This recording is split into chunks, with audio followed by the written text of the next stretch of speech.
children are exempt. You know what I mean? I understand that, but come on, the guys that hang out, give me a break. But it was fun. We were tailgating beforehand. I'm a part. I don't know if you know this. I know you mentioned that you see me tailgating. I'm a part of a tailgate association, First and 10 tailgate. We tailgate before every home game, so I'm honored to be a part of that. Very good group of individuals. We invite, fans from opposing teams as well. Very family friendly, and it's very communal. It's a lot of fun. So I'll go and I'll do some MC work there before the game, and then make my way to Soldier Field for kickoff.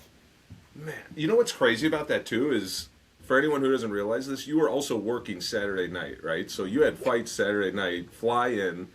I'm imagining that's a long night of work, and then you fly in, and the game was at 12. So I'm imagining the tailgate starts at least at 9, maybe. And Yeah, you're well, just out in even the earlier cold. than that, I took a red eye actually, Jesse. So I did the fight you're talking about. I did Baduchak Noah McKinley in the WBC Cruiserweight Championship of the World fight, and I literally had the driver that was assigned to me waiting to go because the fight, we got off the air at like 10:15, 10:20 Pacific time. My flight was at 11:50 p.m.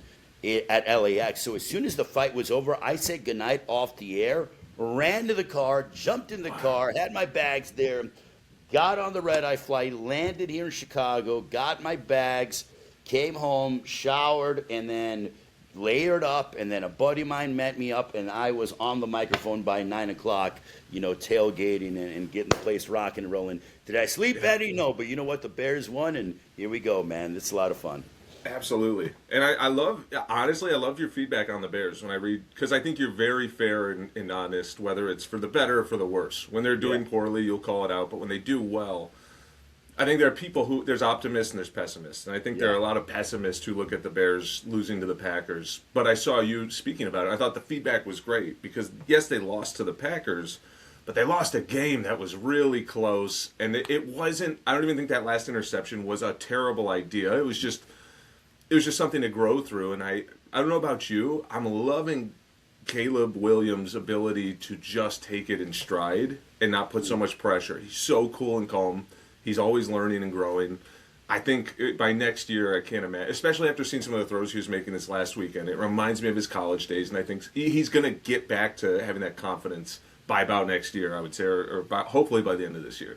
Yeah, well, you and I have both watched a lot of football, and the thing about me is that I have to be objective, and I love sitting in the end zone when I go to games because I could see like the video game perspective, and I know that the coaches like to see that angle a lot, so I'm able to see, and I want to be as objective and as fair as possible. After that Packer game at Lambeau Field, we were talking, and I didn't go to the game, but it was the best I've ever felt with the Packers' loss, if that makes any sense, because they were right there. And again, he's only a second-year quarterback, and I've seen more development in Caleb Williams. And no disrespect to him, but than what I saw in all 4 years at Justin Fields when he was here in Chicago.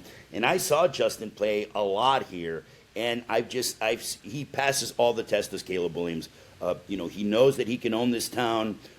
Physically, he's a fantastic quarterback. And also, he's just getting better with his reads. Ben Johnson's the best thing that could have happened to him.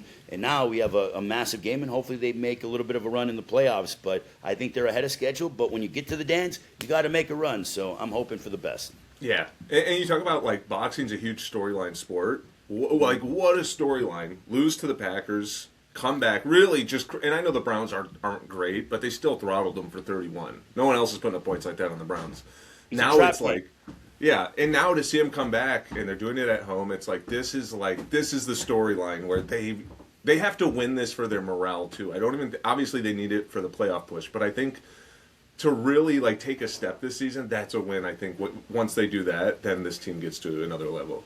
You never want to say a game's make or break, but this is a make or break game for the Bears this upcoming weekend because you lose to the Packers without Micah Parsons and the fact that they're banged up coming in here to what is going to be a raucous Soldier Field crowd. And that kind of says that the Packers, even now with this new Bears, regime, they own the Bears, and we're tired of that. So this is a must-win game for the Bears. I can't wait to be there. It's going to be one of those things that I pay for a seat, but I'm probably not going to be sitting in that seat much, Jesse, because I want the entire crowd to be standing throughout the entirety of the game. Yeah, man, I'm so excited for it. And it's a Saturday game, so you get it a little bit sooner. Like it's Yeah. awesome. Do you ever now? Here's a fun one. Do you ever have to sort of adjust your working schedule to fit with Bears games? Considering you get Saturday night games like this one. Do you sort of plan it out based on the season and say, hey, like this, I gotta be at this Packers game on a Saturday? Yeah, so it's just what I do is I just buy the tickets, right? And then I kind of figure it out from there. Like I was very fortunate. I missed the Bears Giants game, in November, but it was because I got called, a couple weeks prior to do that Misfits boxing card, in Nashville. So, I sold my tickets and I was watching the game and stuff like that. But when it comes to work, that takes precedence. But even I got called for a jiu-jitsu tournament to do on January 10th. And the caveat that I'm going to put to the promoter is like, listen, I'm willing to do it, but I will have a backup on standby in case they put the Bears in that playoff spot and on that Saturday night, so then I can go and do my thing. The only time that doesn't really happen is that if I have to go like to Qatar or I have to go overseas, Yeah. then at that point I can't do anything about it. But I already looked at my calendar, and if they somehow make it to the NFC Championship game, if they somehow end up going to the Super Bowl, I'll be there because we've been waiting for this for 20 years, so it's what we live for, But yeah, I mean, I try to do as much as I can within reason, though. So just putting that out there. So when you're making your schedule for work, is a lot. I mean, I'm assuming some of it you probably know well in advance. Some of it is probably like a week out. Maybe some of it is like day of, day before. Like, what's like the craziest surprises you get when it comes to getting assignments? Sometimes I'll get I'll get a call on a Thursday and be like, hey, can you be here or like I'll get a call on a Monday, can you be here on a Wednesday for this press conference? Because, certain fighters' schedules doesn't work out or it does work out and they want to get tickets on sale as soon as possible, but they want to have a press conference to be able to go with that.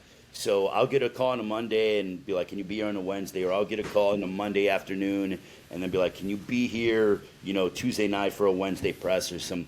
I typically get 24 hours, but honestly, in this business, Jesse, nothing surprises me. So, but you take it in stride. You try to make it work for your clients to the best of our ability. What's great is that I live within an hour of O'Hare. I live in the city here in Chicago, so I mean it's not too hard for me to get around anywhere and to have my clothes. I even have like suits on backup just in case I have to grab and put it in my suitcase and then throw it out the door. So you always got to be prepared. Yeah. Speaking of which, your suit game is like on another level, right? Like, so you is there a process to that? Do you have someone you want to shout out, like a tailor? Or like, how do you keep up? I own like two suits, man. I have two suits, and I'm lucky to make sure that they're dry clean when I need them. Oh, so I'm very fortunate. I have some guys that I work with, Smart Choice Suits on the west side of Chicago. They do a great job of setting me up and everything else. But also, just in general, I have a certain way that I like to present, my attire. So, when it comes to packing for the week or a fight week, I'm like, all right, what kind of look am I going for? Where am I at when it comes to the seasons?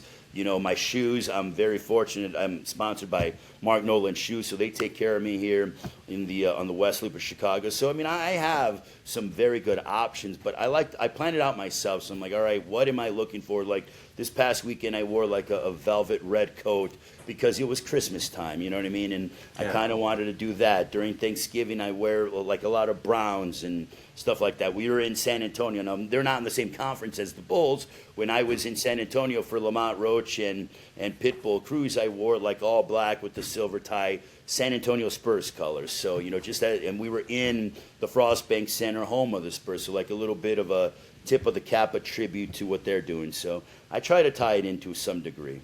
That's slick.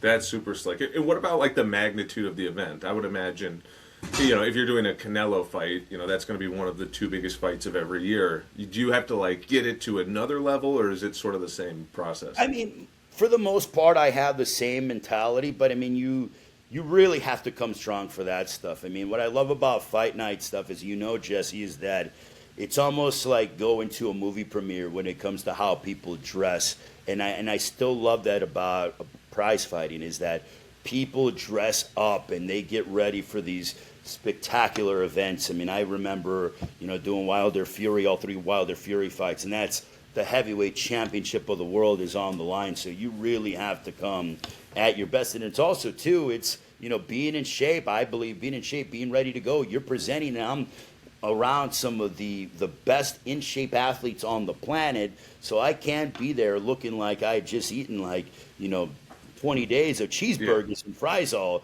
the entire time. So you have to come correct. And, that's something that I also try to focus on, and getting workouts in when I'm on the road, and trying to stay disciplined health-wise. That's awesome. I love that respect for the brand too. I think if you're representing, there's different promoters, but if you're representing a fight that matters so much to these fighters, the ring announcer coming in and really looking good, or the commentators calling the fight, even the people at ringside. I think if you are going to be on TV and you're on that hard camera, I feel like you owe it to the fighters to really put them on that pedestal and just come with it. But I always thought that, you were always, and that's sort of the other guys too. You look at Buffer and you look at the Jimmy Lennon, and it's like there's such a high bar if you're ring announcing to really come and look right, Even if you're a little bit casual, there's sometimes that we'll wear jeans and a sport coat, it still has to really be, fitted jeans and look really, really nice and tight and presentable, because again, the fighters deserve it and the fans deserve it. I mean, we are very fortunate to do what we do, because so many people want to do what we do, and we are fortunate to do it. And that's why when it comes to work-wise, I really lock in, because you have to be prepared to perform at such a high level, whether you're jet lagged or you lack of sleep or whatever the case may be. It doesn't matter. Excuses don't exist in our world, because all that matters is the performance that we give to the fighters and to the fans and to the promotion. Absolutely. And to that extent, you had mentioned earlier, when you do your tailgate, when it's that cold out, you mentally and spiritually will prepare for a tailgate. I'd imagine there's probably a similar process before you go on air. Is there a process like that where you're mentally preparing or getting in the zone, or what does that look like?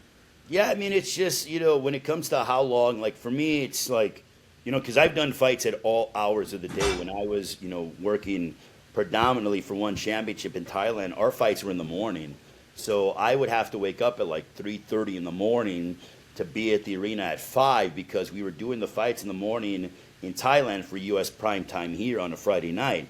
So my schedule had to flip. Throughout my career, I've been doing, boxing events and MMA events. They go long. So I'm a night owl based on that process alone, because main event's not walk until on the East Coast, 11:30. West Coast at the earliest is 8:30. By the time you're done with post-fight press conference, by the time you're done debriefing, you're looking at 11, 12 o'clock at minimum Pacific time, 3 in the morning on the East Coast. So it's about, I try to have a later wake-up. I try to sleep in on Saturday. If I can get a workout in, it's about getting a quality meal before I head to the arena, and then giving myself a good hour to hour, 20 minutes before I even have to leave, to be able to get myself dressed and prepared, and make sure that I have, because there are things that I have to prepare for when it comes to putting things in my bag.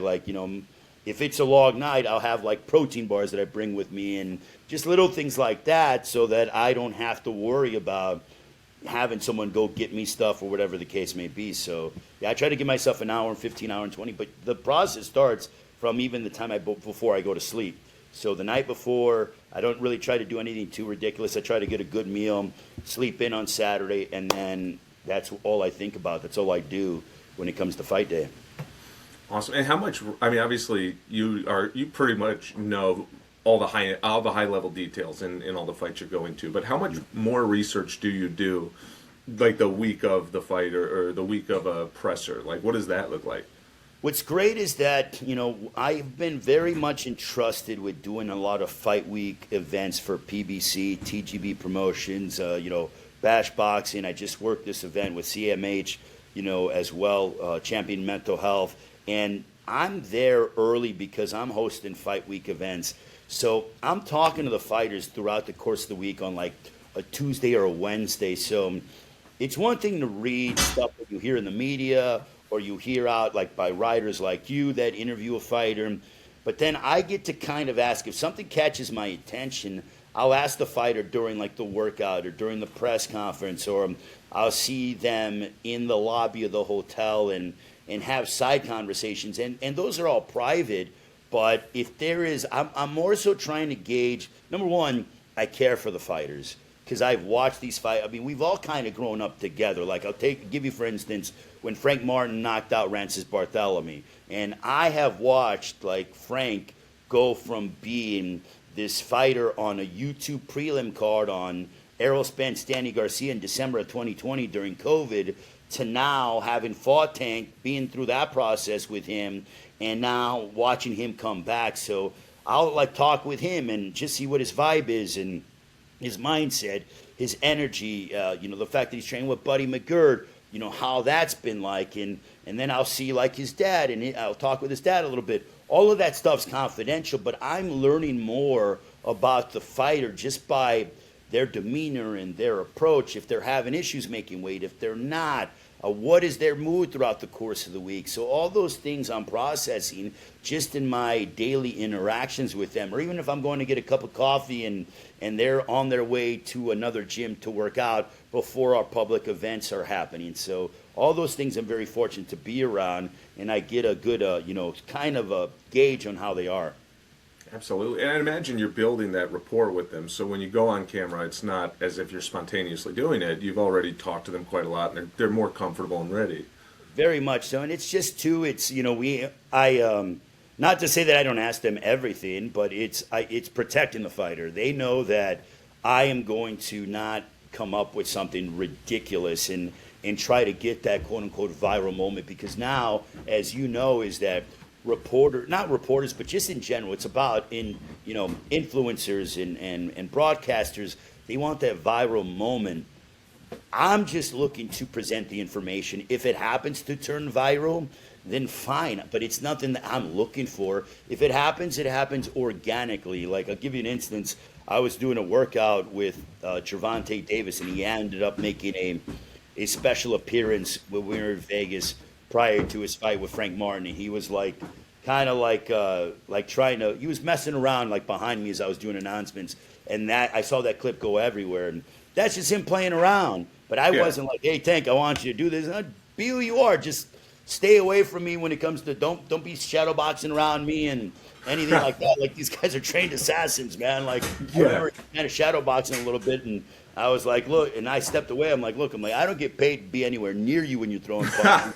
One little that you're playing around with could break my rib, and I do not need that in my life. So, I mean, it's stuff like that, It's funny you mentioned that. I thought that was the one you were going to mention when you were talking about Frank Martin and talking to him earlier, because it was such a cool moment where I think people watched it and go, oh, they're friends. It's not just like a media relationship. They know each other. They're buddies. He's messing with them. Like, they've been around each other for a while now, and they can mess around like that. And it was really a cool moment.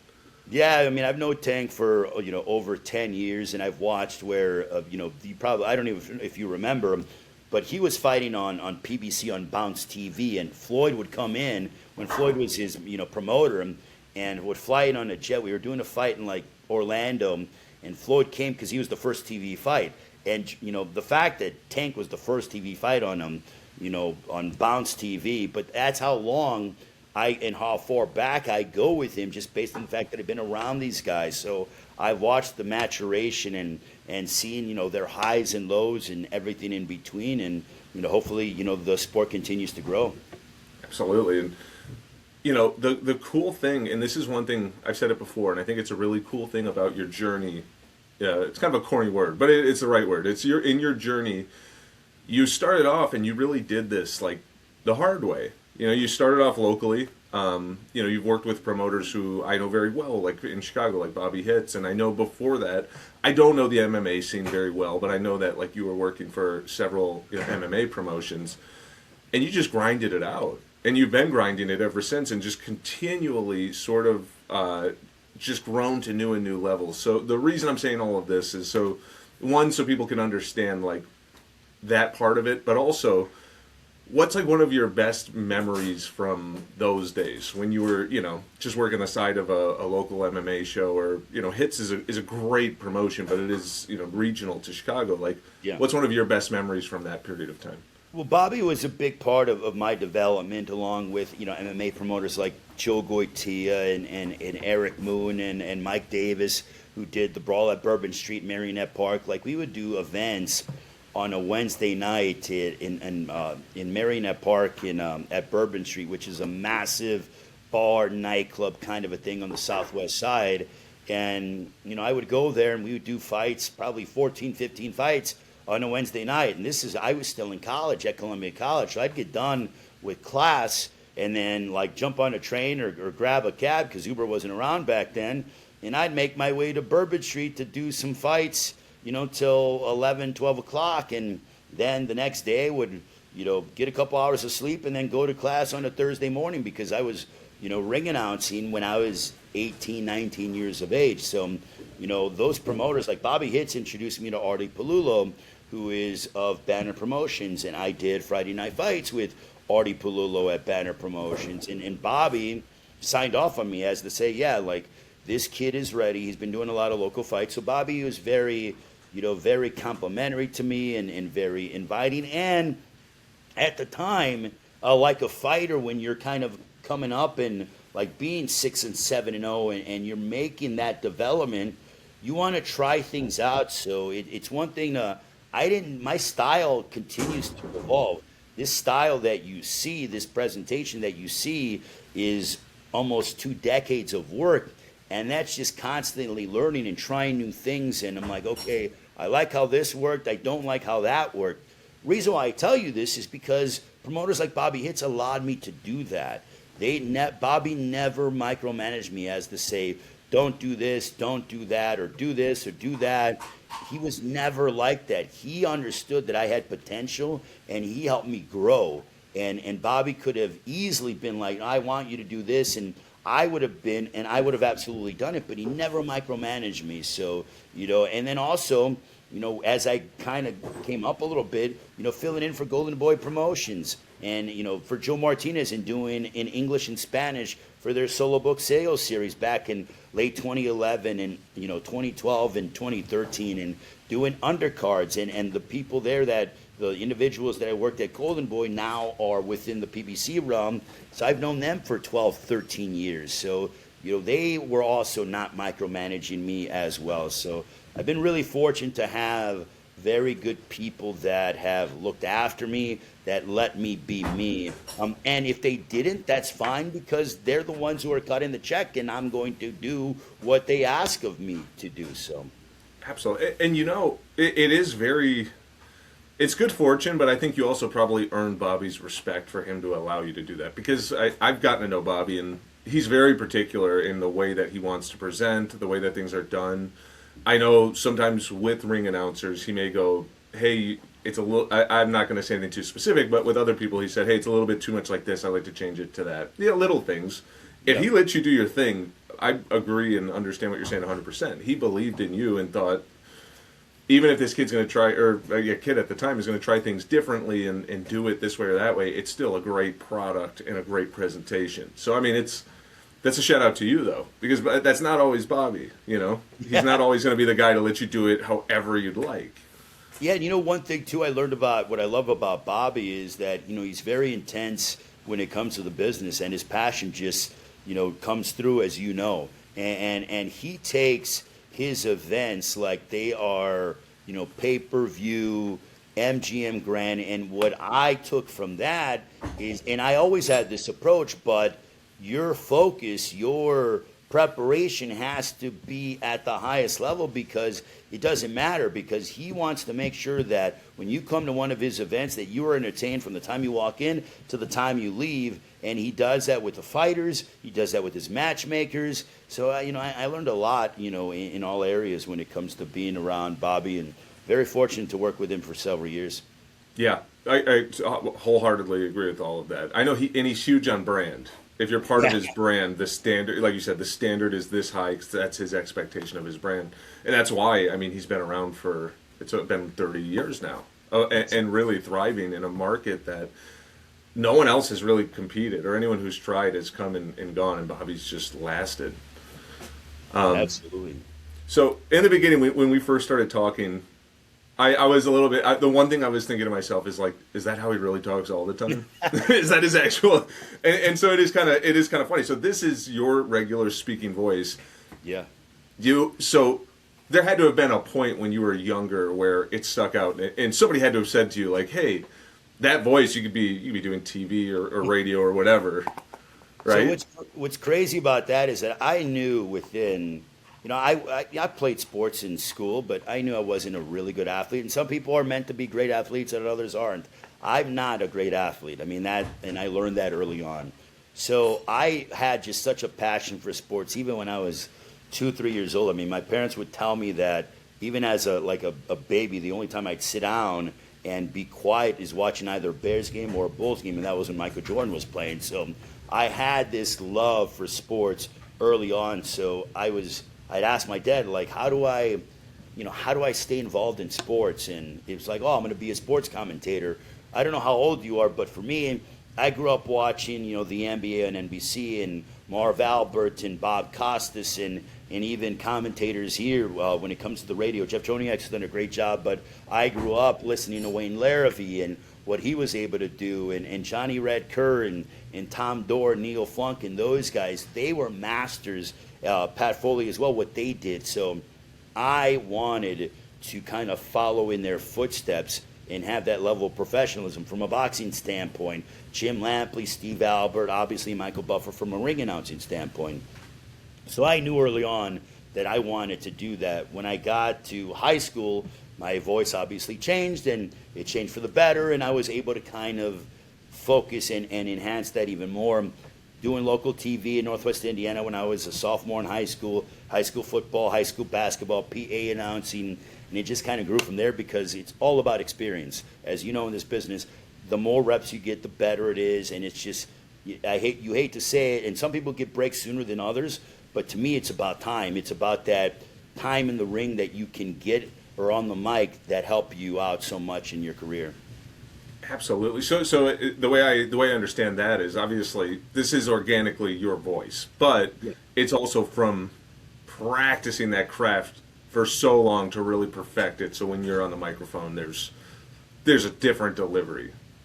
Exactly. Well, you hear from fighters. I mean, you interview fighters all the time. Is that you'll ask them like, what fighters inspire you? They're like, well, I like how Roy Jones did this, or I like how Floyd's defense was this, or I like the foot movement of Ali. And for me, the same can be said, is that I like how Jim Lampley did this. I like how Neil Funk said this. I was very big on what Wayne Larrivee said this way. You have an identity as a commentator, but also you look at the greats that came before you, and you take a little bit of what they did and you put that into your style. And that's not sort of, taken away or trying to be a carbon copy of them. It's more a tribute to them. It's the subtleties that I find that I like that are at such a high level. Why wouldn't you do it? They did it for so long and are Hall of Famers.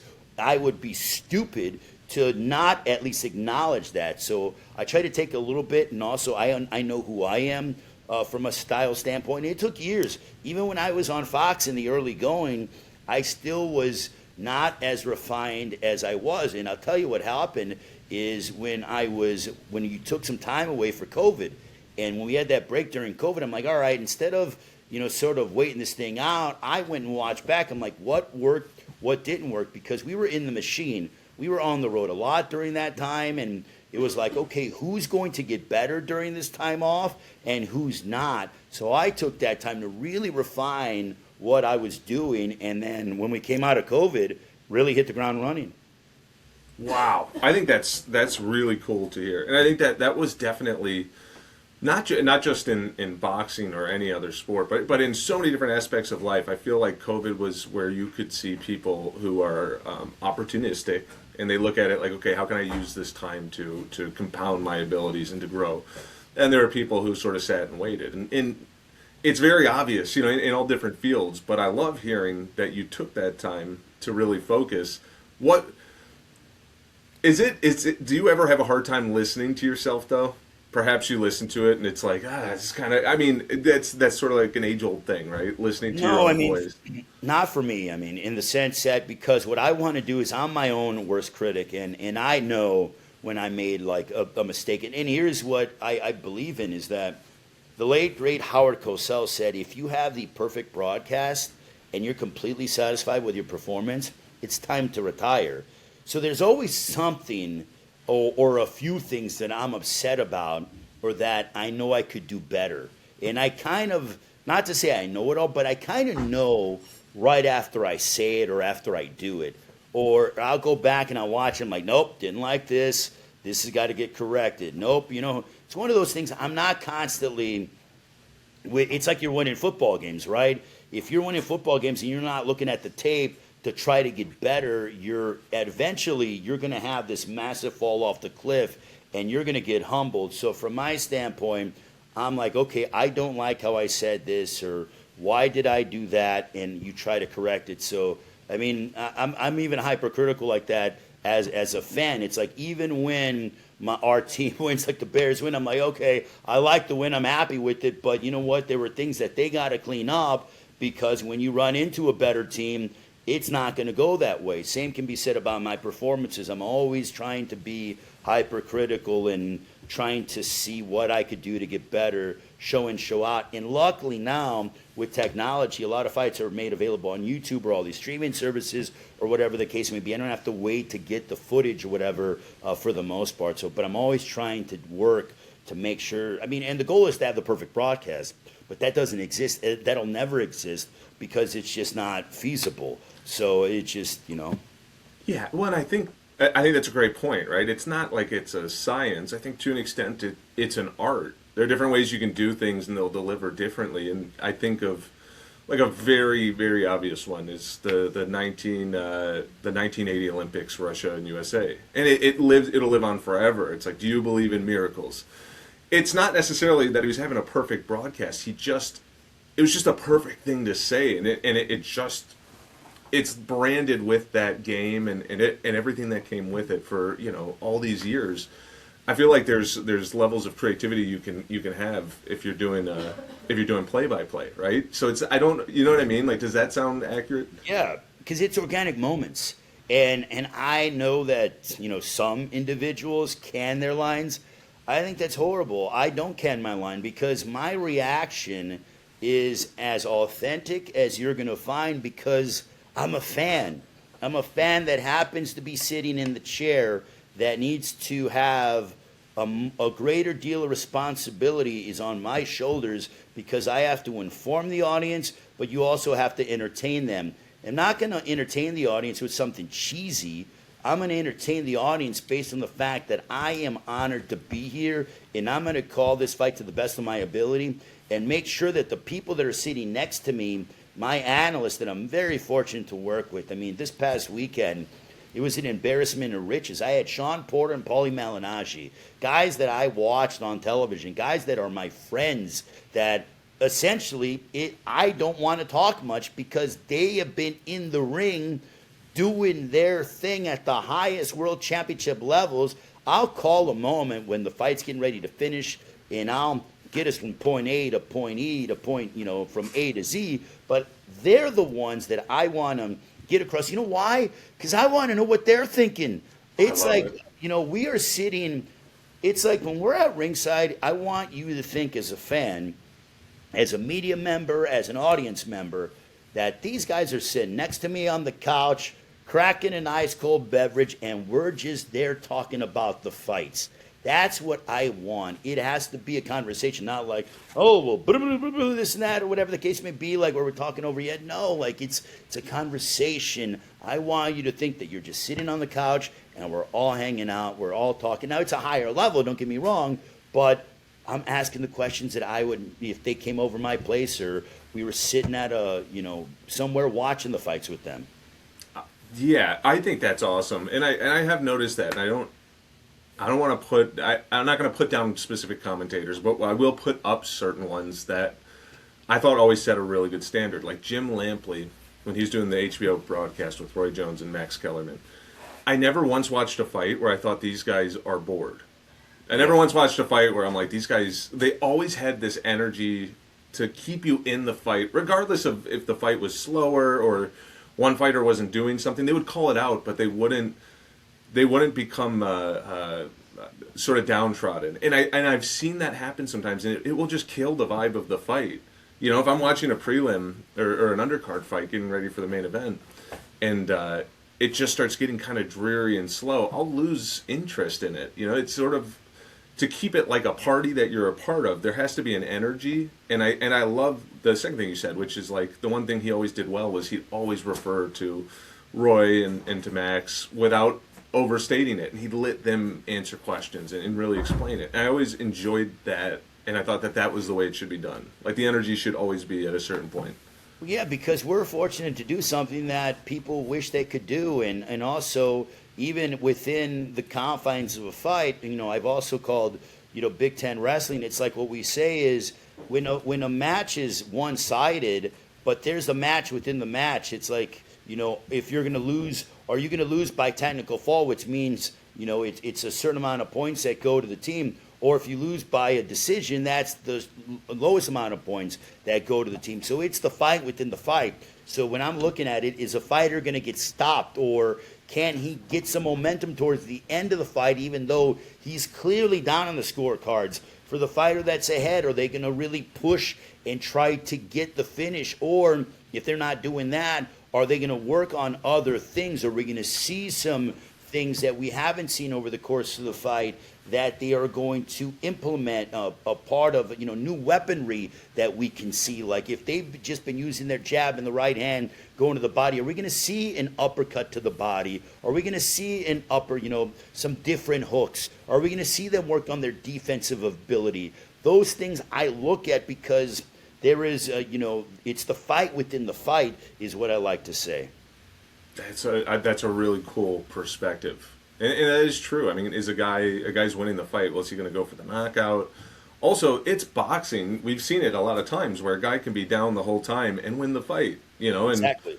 it happens all the time. So it's like, and those are actually, in my opinion, I think a lot of people's, the most exciting fights are the ones where you go, this guy's getting his ass kicked, but then all of a sudden in those last 2 rounds he comes on and it's like, it just tells an incredible story, and I like that. I think it's important to keep looking at those angles because I have seen that, and I never like that when people sort of give up on a fight, and it's like, if you're not interested, how is the audience going to be? Like, you have to get intrigued. And to further your point, there's no such thing in team sports as a 48-point touchdown. There's no such thing as a 10-run home run. In combat sports, there is. So you could be down 11 rounds to nothing. That 12th round happens. Your opponent gets a little too close or whatever the case may be. You throw something strong and you land and fight's over, and there you go. You just changed your family's life based on that one punch. We've seen it time and time again. So that's what I love about combat sports especially. Absolutely. So you're a jack of all trades, right? I mean, it's not as if you can be pigeonholed into one role or one skill set, and you've shown that. You can literally go between languages to commentate. You do in-ring, you do press conferences, everything. How did you get into that? Or was it just constantly being asked, like, hey, can you fulfill this role? And you're like, that's a challenge, I'm going to go for it. How does that process happen? It's about being the consummate. One thing that I learned from my mentors is that you have to be able to do multiple things. You can't just be a quote-unquote one-trick pony and focus on one thing. There are some individuals that are the ultimate greats. They can do one thing, and they're a reason why they're in the Hall of Fame, and obviously they are among the greatest to ever do it. But from my standpoint, I feel like I kind of grew up in the old school way, but also the newer generation. I'm like that hybrid, and I always learned that you have to be able to be a good writer. The way that I talk is the way that I write, because I write a lot of my own scripts. Also, and not to say that a lot of my stuff is scripted, but when I need to write into pieces and feature pieces, et cetera, et cetera. But it's like I started off my career as a ring announcer, but I always wanted to do commentary, and I was doing commentary. I transitioned to commentary shortly thereafter, but it was like doing ring announcing and then doing undercard ring announcing, and then doing ring announcing for televised cards and et cetera, et cetera. So it's pretty much keeping yourself to where the employers, you have a wider range.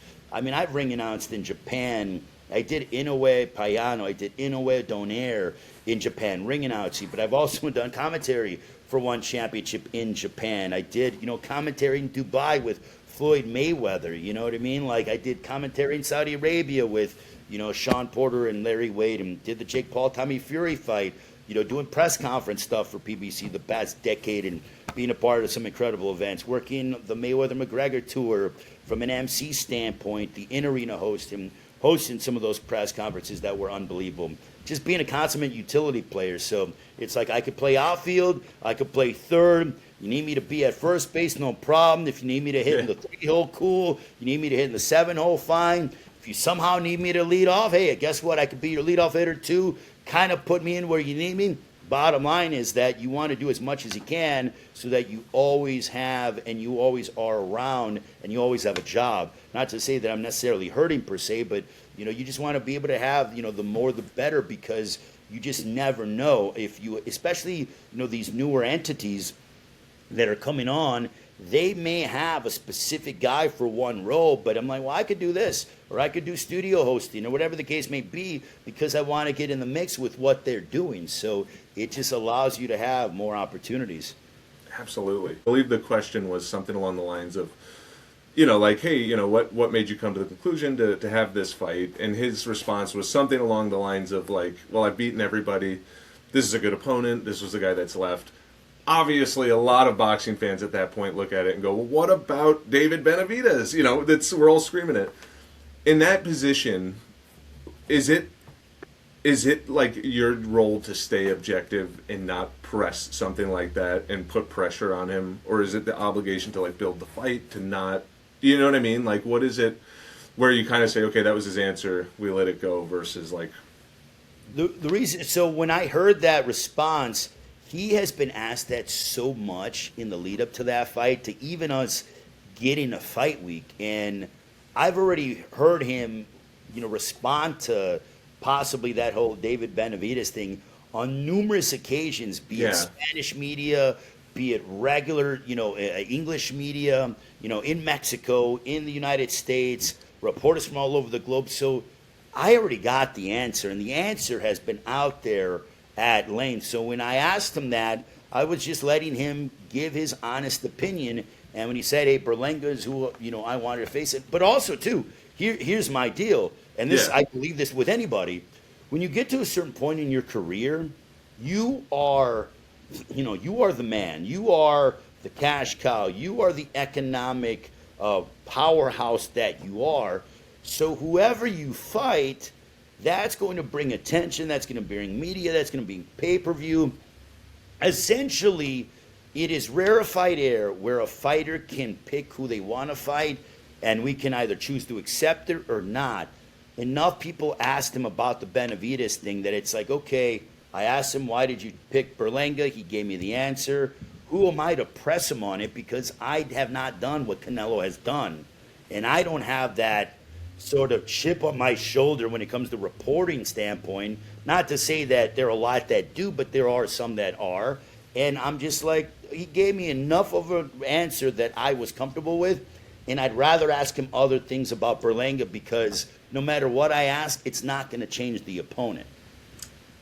Very good, very fair answer, and I respect that too. And I think it is important to respect the guys that are carrying the sport. And there's no doubt for at least the last 8 years, he's been really he's been the torchbearer and the one that's bringing a lot of attention. Other guys have sort of come and gone, but it's him. I will say, and my 2 cents on it is, I think a guy owes the fans the best fights up to a certain point in his career. I think after he's sort of achieved a certain status and now he's getting out of his prime, at that point, I think it's a pick and choose. I won't rip someone for not fighting every killer out there if they get up to, like 33, 34, but they've also had over 50 fights. It's like, okay, in your prime, though, if you're in a weight class, I say take it. I think at that point, he pretty much, he answered it relatively clearly. He's not going to take that risk because it's not necessary to him. He's already accomplished what he wants. This is more of a victory lap, I would say, for Canelo. I'll say this, Jesse, is that if David Benavidez was in or like up and coming, and was during that Gennady Golovkin era where Canelo had those 2 fights with Golovkin, I think Canelo would have probably fought Golovkin and then gone right into Benavidez, or taken a softer fight and then gone right into Benavidez, because Canelo was in that run of fighting killers. I mean, I was there in Houston when he fought James Kirkland in May of 2015, and he had almost 40,000 people at Minute Maid Park in Houston. So he did have that run, but again, now his kids are getting older, and when you fight Benavidez, it is going to take such a physically taxing toll on your body. So am I necessarily, would I love to see that fight? 1,000%. But also, I know David Benavidez as well, very well, and known him since his U.S. television debut, and that's a bad dude. And that guy can hurt you, and I have seen him rearrange guys' faces and hurt people. I'm not saying he would have hurt Canelo to that degree, but I understand the hesitancy, because Canelo's like, all right, let me kind of have these big fights, but I don't want to go through the kind of physical toll that I did fighting maybe a Kirkland and a Golovkin and et cetera, et cetera. That time of my career has passed. I think if he would have answered it that way, that would have been better, but that's just my summarization as to why he's not taking it. Could not agree more. Could not agree more. I totally agree. And also, when I saw him fight against Crawford, and it's not to take away from Crawford's win, but I was like, oh, that's not, his reflexes are so much slower. You could tell his body it's beat up. That guy's been in a lot of fights, and, I just, I think if you're in your prime, that's when you owe it to yourself and to everyone else to, take every fight. And I think he did. I mean, he fought everyone at 54. He fought everybody. Yeah, at 160, if he fought Triple G, and Triple G was the boogeyman at 160. And he fought him 2 times, and then after that, at 168, he fought every single belt holder. You can't ask the guy to do more than that, Exactly. But it was, what a career so far, and we'll see now with Crawford retiring. I don't think Crawford's totally done yet, just to, end it that way. I don't think he's totally done. I think, he's done right now, but I still think that Canelo rematch is out there. I think he's obviously raising his value to be able to get more money from whatever entity's going to hold the fight. So I don't think that fight's totally done just yet. Yeah, it's hard. Most fighters don't seem to retire the first time. It never happens. Awesome, no. Ray. I know you got to run, man. Is there anything else you want to say before I let you go? Well, I want to wish you and your family and everyone that's watching this a happy holiday season. Continued success. What you're doing, I love seeing reporters grow and develop and evolve and just cover the sweet science. We need reporters. We need more reporters like you that are in this space, because it is absolutely imperative for this sport to continue to further. So I appreciate everything that you're doing, and wish everyone a happy and holiday season, a happy and safe holiday season, and looking forward to seeing everybody in 2026. And obviously, I'm wearing this, so go Bears, and hopefully they make a playoff run and win the NFC North. I appreciate you so much, man. Great talking to you. Great time. Thank you, and go Bears. Take care, Jesse. Pleasure, man. Later.